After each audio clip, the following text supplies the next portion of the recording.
அனைவருக்கும் வணக்கம். பழனிர்த்தி சேனலுக்கு உங்களை அன்புடன் வரவேற்கிறேன்.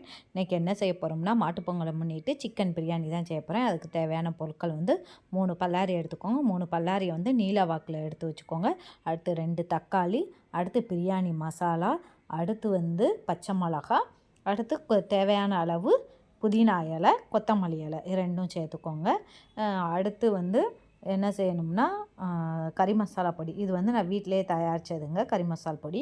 அடுத்து நெய், தயிர் டப்பா ஒரு 2 ஸ்பூன் போதும். அதில் அரை டப்பா ஊற்றுனா நம்மளுக்கு போதுமானது. இன்றைக்கி ஃபுல்லாகவே என்னதுன்னா நெய் ஊற்றி தான் செய்ய போகிறேன். எப்போயுமே நான் பிரியாணி போட்டால் தேங்காய் எண்ணெயும் நெய்யும் ஊற்றுவேன்.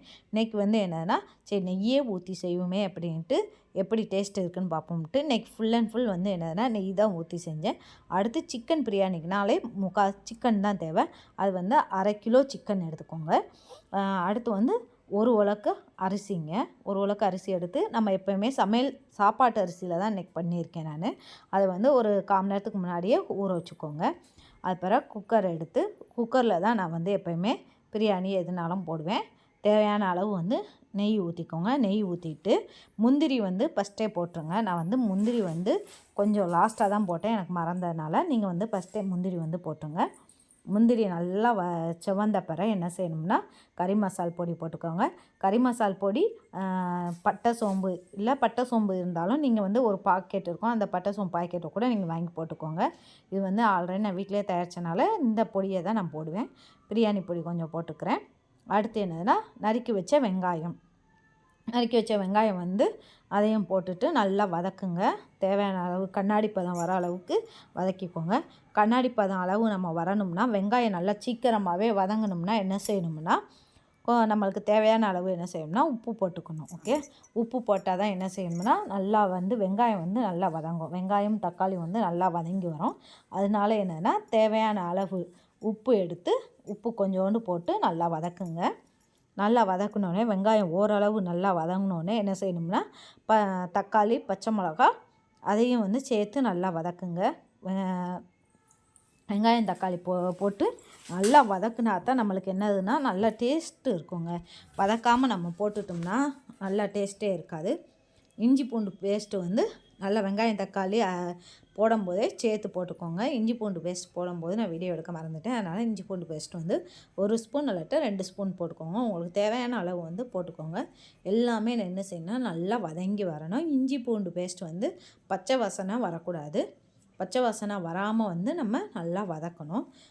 இப்போ தான் நான் என்ன செய்கிறேன்னா, முந்திரி போடுறேன். ஏன்னா அப்போ ஃபஸ்ட்டே எடுத்தோடனே முந்திரி போட்டுக்கணும். முந்திரி போட மறந்ததுனால நான் அதுக்கு அடுத்து போடுறேன். ஏன்னா முந்திரி எதுக்கு சேர்க்கணும்னா, முந்திரி நம்ம கடிப்படும் போது சூப்பராக இருக்குங்க, டேஸ்ட்டாக இருக்கும். அதனால தான் சிக்கன் மட்டன் பிரியாணிக்கு என்ன செய்கிறாங்கன்னா, முந்திரி பருப்பு போடுறாங்க.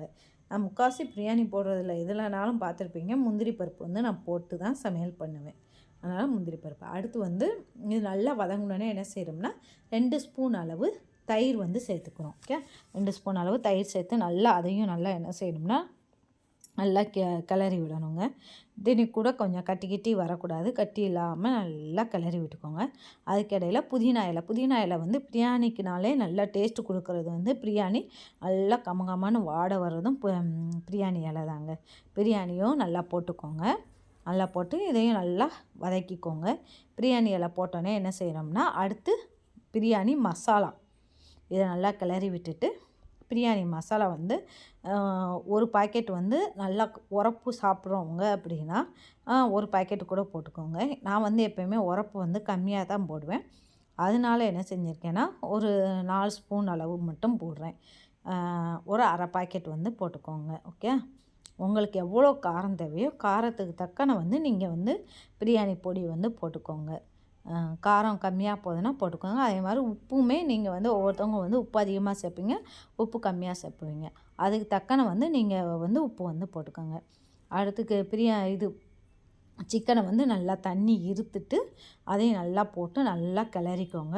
ஒரு 2 கிளறினோடனே அப்போனா தான் நம்மளுக்கு என்ன இருக்கும்னா நல்லாயிருக்கும், சாப்பிட்றதுக்கு டேஸ்ட்டாக இருக்கும். கொஞ்சம் 2-3 ஒரு 2 செகண்ட் நல்லா கிளறின பிறகு அடுத்து தான் நம்ம என்ன செய்யணும், அரிசி ஊற வச்சுருக்க அரிசியை அப்படியே தண்ணியோடு ஊற்றிடுங்க. ஆல்ரெடி ஃபஸ்ட்டே நம்ம என்னதுன்னா நல்லா அரிசி 2-3 டைம் கழிஞ்சிட்டு அடுத்து தான் நம்ம என்ன செய்யணும்னா தண்ணியை வந்து ஊற்றி வைக்கணும். ஓகே, தண்ணி ஊற்றி ஊற வைக்கணும். அந்த ஊறின தண்ணியோடு நம்ம வந்து என்ன செய்கிறோம்னா அப்படியே இதில் வந்து ஊற்றிடணும். ஓகே, ஊற்றினோடனே சூப்பராக இருக்குங்க.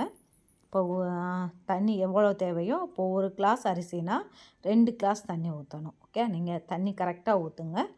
இல்லை எனக்கு சோறு வந்து நல்லா இது குலைவாக வேணும் அப்படின்னா கூட 1 கிளாஸ் வந்து ஊற்றிக்கோங்க, குலைவாக வேணுங்கிறவங்களுக்கு. எனக்கு வந்து இல்லை சோறு வந்து விதையாக கொஞ்சம் ஓரளவு மீடியமாக இருக்கணும்னு நினைக்கிறவங்க நான் சொன்ன அளவு தண்ணி ஊற்றினா போதும், நல்லாயிருக்கும் சாப்பிட்றதுக்கு. ஓகே, சோறு வந்து ஒன்றோட ஒன்றும் ஒட்டாமல் உதிரியாக சூப்பராக இருக்குங்க. இன்றைக்கி என்னன்னா மாட்டுப்பொங்கலை முன்னிட்டு சிக்கன் 65, அடுத்து முட்டை, அப்புறம் தயிர், வெங்காயம், இது ஃபுல்லாகவே வந்து என்னதுன்னா இன்றைக்கி மாட்டுப்பொங்கல் முன்னிட்டு ஸ்பெஷல் ஐட்டங்க. ஏன்னா பிள்ளைங்க வந்து நான் இன்றைக்கி வந்து மட்டன் தான் எடுக்கணும், ஆனால் பிள்ளைங்க சிக்கன் கேட்டதுனால இன்றைக்கி வந்து சிக்கனே எடுத்தாச்சு, சிக்கன் எடுத்து வச்சாச்சு. இப்போ தண்ணி வந்து என்ன செய்யணும்னா நல்லா கொதி வந்த பிறகு தான் நம்ம என்ன செய்யணும்னா ஊற வச்சுருக்க அரிசியை வந்து போடணும். பார்த்திங்களா, தண்ணி வந்து இப்போ தான் நல்லா கொதித்து வந்துருச்சு. அரிசி வந்து ஆல்ரெடி நம்ம போட்டுட்டோம். குக்கர் மூடும்போது என்ன செய்யணும்னா நல்லா கொதித்து வந்த பிறகு தான் என்ன செய்யணும்னா குக்கர் மூடியை வந்து மூடணும்.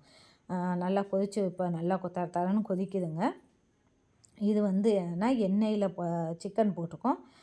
குக்கர் மூடி வந்து மூடியாச்சு. தரன்னு கொதிச்சோன்னே என்ன செய்யணும்னா மூடியாச்சு. மொத்தம் எத்தனை விசில் போதும்? 2 விசில் போதும். பிரியாணி அரிசியில் பொங்குனீங்கன்னா 1 விசிலே போதும். ஓகே, இப்போ சிக்கன் 65ம் எடுத்தாச்சு. சோறும் ரெடியாகி ஒரு பெரிய தட்டில் தட்டி இதில் வந்து லைட்டாக நெய் ஊற்றிட்டு கலருங்க. அப்போனா தான் ஒன்றோடு ஒன்று வந்து என்ன செய்யுதுன்னா ஒட்டாமல் சூப்பராக இருக்குங்க. சாப்பாடு ரெடி. இப்போ பழனிகிட்ட கேட்போமா எப்படி இருக்குன்னு?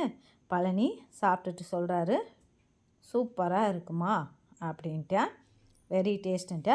உங்களுக்கும் நான் பண்ண சாப்பாடு பிடிச்சிருந்துச்சுன்னா, பிரியாணி பிடிச்சிருந்துச்சுன்னா மற்றவங்களுக்கும் ஷேர் பண்ணுங்கள், கமெண்ட் பண்ணுங்கள். மறக்காமல் பழனி சேனலுக்கு சப்ஸ்கிரைப் பண்ணிடுங்க.